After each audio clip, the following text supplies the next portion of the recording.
ആലുവയിലെ പാസ്പോർട്ട് ഓഫീസിൽ certificate verification കഴിഞ്ഞ് മടങ്ങിയ യുവാവിന്റെ സർട്ടിഫിക്കറ്റുകളും മൊബൈൽ ഫോണും അടങ്ങിയ ബാഗ് ട്രെയിനിൽ നിന്ന് മോഷ്ടിച്ച പ്രതിയെ ഷൊർണൂർ റെയിൽവേ പോലീസ് പിടികൂടി.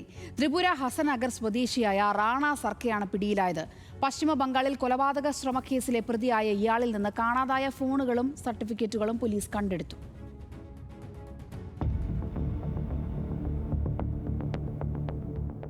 ആലുവയിലെ പാസ്പോർട്ട് ഓഫീസിലെ വെരിഫിക്കേഷനു ശേഷം മടങ്ങുകയായിരുന്ന യുവാവിന്റെ സർട്ടിഫിക്കറ്റുകളും ഫോണുകളും കവർന്ന കേസിലാണ് ഇതര സംസ്ഥാനക്കാരനായ പ്രതി ഷൊർണൂർ റെയിൽവേ പോലീസിന്റെ വലയിലാകുന്നത്.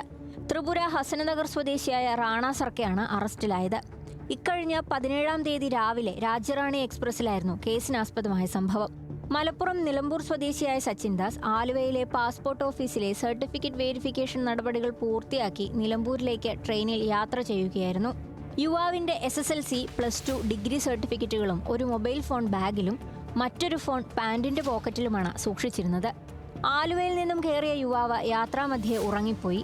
തുടർന്ന് ട്രെയിൻ നിലമ്പൂരിലെത്തിയപ്പോഴാണ് താൻ സൂക്ഷിച്ചിരുന്ന ബാഗും മൊബൈൽ ഫോണുകളും മോഷ്ടിക്കപ്പെട്ട വിവരം സച്ചിൻ ദാസ് അറിയുന്നത്.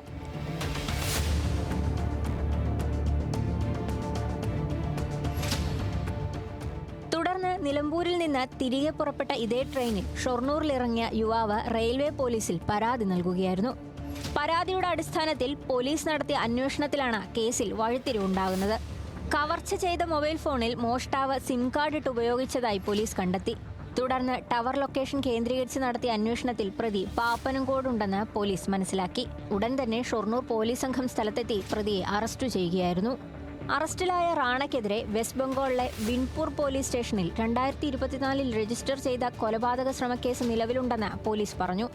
Shoranur railway police SI Anil മാത്യുവിന്റെ നേതൃത്വത്തിലുള്ള സംഘമാണ് പ്രതിയെ പിടികൂടിയത്. പോലീസ് ഉദ്യോഗസ്ഥരായ P Sajith, TM Nishad, RPF ASI Shiju എന്നിവരും അന്വേഷണ സംഘത്തിലുണ്ടായിരുന്നു.